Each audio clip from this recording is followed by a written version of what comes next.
আৰু মাত্ৰ কিছু সময় আপোনাৰ হাতত আছে কুপন ল'বলৈ, যিহেতু খেলখন খেলুৱা হ'ব 24 ঘণ্টা পাছত। নগাঁৱৰ কচুৱাত বৃহৎ খেলৰ যি আয়োজন কৰা হৈছিলে সেই খেলখন খেলুৱা হ'ব 24 ঘণ্টা পাছতেই। 4খনকৈ আল্ট্ৰাবাছৰ খেল কোনে লাভ কৰিব আল্ট্ৰাবাছ 4খন, আৰু কি সিৰিজৰ নম্বৰে এজন ব্যক্তিৰ ভাগ্য সলাব, ইয়াকে লৈ এতিয়া উৎকণ্ঠা বাঢ়িছে। উৎকণ্ঠাৰ অন্ত পৰিব 24 ঘণ্টা পাছতেই।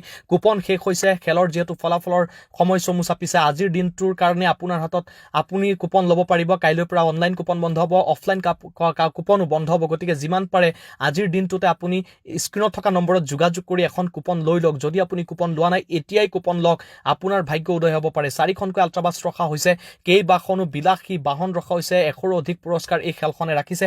জনপ্ৰিয় ইউটিউবাৰ ডিম্পু বৰুৱাই এই খেলখনৰ শুভাৰম্ভণি কৰিছিল নগাঁও জিলাৰ কচুৱাত। গতিকে খেলখনে যথেষ্ট সমাদৰ লাভ কৰিছে। খেলখন স্বচ্ছ আৰু নিকাভাৱে খেলাবলৈ পৰিচালনা কমিটি বা খেল পৰিচালনা কমিটি ইতিমধ্যে সাজু উঠিছে। গতিকে আপোনালোকে কুপন কিনি বেছি সময় পলম কৰিব নালাগে বা অপেক্ষা কৰিব নালাগে, যিহেতু খেলখন খেলাব 24 ঘণ্টা পাছতে আপোনাৰ ভাগ্য উদয় হ'ব পাৰে।